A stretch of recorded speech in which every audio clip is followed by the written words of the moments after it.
இன்றே டவுன்லோட் செய்து உங்கள் ஃபேவரட் ஷோக்களை என்ஜாய் பண்ணுங்க.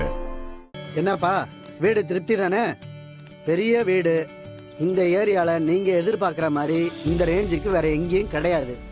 உங்கள் ஃபேமிலியில் இருக்கிற யார் வந்தாலும் இங்கே தாராளமாக தங்கலாம். யாரும் எதுவும் சொல்ல மாட்டாங்க. உங்களுக்கு எந்த பிரச்சனையும் இருக்காது. கார் பார்க்கிங் இருக்கு, வாட்டர் சர்வீஸும் இருக்கு, 24 ஹவர்ஸ் பவர் பேக்கப்பும் இருக்கு.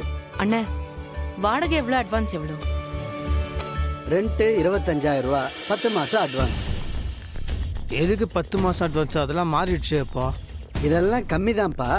2 வருஷ வாடகையெல்லாம் அட்வான்ஸாக கேட்டுட்டு இருக்காங்க. கேட்பாங்க. நீங்கள் சொல்லுங்க, இது எடுத்துடலாமா? வெற்றி, நம்ம 3 பேர் தான் இருக்க போறோம். நமக்கு இதுக்கு இவ்வளோ பெரிய வீடு இல்லைங்க, கொஞ்சம் அப்படியே பெருசாக இருக்கட்டுமே, காத்தோட்டமா. 3 பேரும் நம்ம ஒவ்வொரு நாளும் ஒவ்வொரு ரூம்ல தூங்க போறோமா? அதெல்லாம் ஒண்ணும் வேண்டாம். தேவைக்கு தான் வீடு. வெற்றி அண்ணே, சிங்கிள் பெட்ரூம் இருக்கா அண்ணா? காமிக்கிறீங்களா? அம்மா, இப்பெல்லாம் சிங்கிள் பெட்ரூம் வச்சு வீடே கட்டுறது இல்லம்மா. அப்படி நீங்க சிங்கிள் பெட்ரூம் தான் பாக்குறீங்கன்னா இந்த ஏரியால கிடைக்காது. பரவாயில்லையா? ஓகே, அது ஒன்றும் பிரச்சனை இல்ல. நீங்க சிங்கிள் பெட்ரூமே காமிங்க. ஆனா வாடகை மட்டும் 10,000க்குள்ள இருக்கட்டும் ப்ளீஸ். சரிம்மா. போங்க.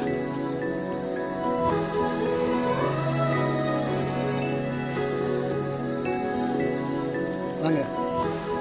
இந்த அபார்ட்மெண்ட்ல ஒரே ஒரு சிங்கிள் பெட்ரூம் இருக்கு, பாக்குறீங்களா? இல்லண்ணே, இது வேண்டாண்ணே. ஏங்க வேணான்றீங்க? வெளியே துணி காய போட்டுருக்கா? அதுக்கு இல்ல. ஏங்க நீங்க தானே சிங்கிள் பெட்ரூம் வேணும், நீங்க ஒரு காட்டுறேன் பார்க்க மாட்டேன்னு அர்த்தம். வேண்டாம் வெற்றி.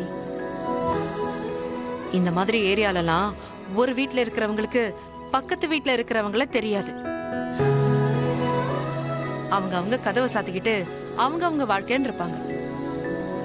அவங்க மூஞ்சி கொடுத்து பேச மாட்டாங்க, நல்லா பழக மாட்டாங்க, வெளியில கொலை நடந்தா கூட கண்டுக்க மாட்டாங்க. அப்படிலாம் ஒன்றும் கிடையாதுங்க. அதெல்லாம் ஓவர் தௌலத்து, ஓவர் பணக்காரங்க இருக்கும்போது அந்த மாதிரிலாம் பண்ணுவாங்க. இவங்கன்னா நீங்களாவே கற்பனை பண்ணாதீங்க. ஆஹா இல்ல, நான் சொல்றத கேளுங்க. தனி வீடா இருக்கும்போது அக்கம் பக்கத்துல எவ்வளவு ஃப்ரெண்ட்லியா இருக்கும். அந்த மாதிரி ஒரு ஃப்ரெண்ட்ஷிப்பை இப்படியான ஒரு இடத்துல நம்ம எதிர்பார்க்க முடியுமா? இத பாருங்க, நானும் சரி நீங்களும் சரி ஆரம்பத்துல இருந்தே கூட்டு குடும்பமா வாழ்ந்தவங்க. இந்த மாதிரி இடம்லாம் நமக்கு ஒத்து வராது வெற்றி. நம்ம வாழ போற இடத்துல நமக்கு சொந்தம்னு யாரும் இல்லாம கூட இருக்கலாம். ஆனா சுத்தி இருக்கவங்களை எல்லாம் நாம சொந்தமாக்கிக்கணும். அவங்க நம்மள சொந்த மாதிரி பார்க்கணும். நாம குடும்பம் நடத்த போற இடம் அப்படிப்பட்ட ஒரு இடமா இருக்கிறது தான் நல்லதுன்னு எனக்கு தோணுது. அவங்க என்ன கேக்குறாங்க உங்களுக்கு புரியுதா? நல்லா தெரியுதுப்பா. இல்ல, எனக்கு புரிய மாட்டேங்குது, தான் கேட்டேன். வெற்றி, சரி சொல்லுங்க. அவர் அப்படிதான். அவங்க சொல்றது நல்லா புரியுதுப்பா. லைன் வீட்ல ஒரு வீடு பார்க்கணும். வாங்க. சாமாங்க, நீங்க காட்டுங்க, அவர் புரிஞ்சிச்சு. வாங்க.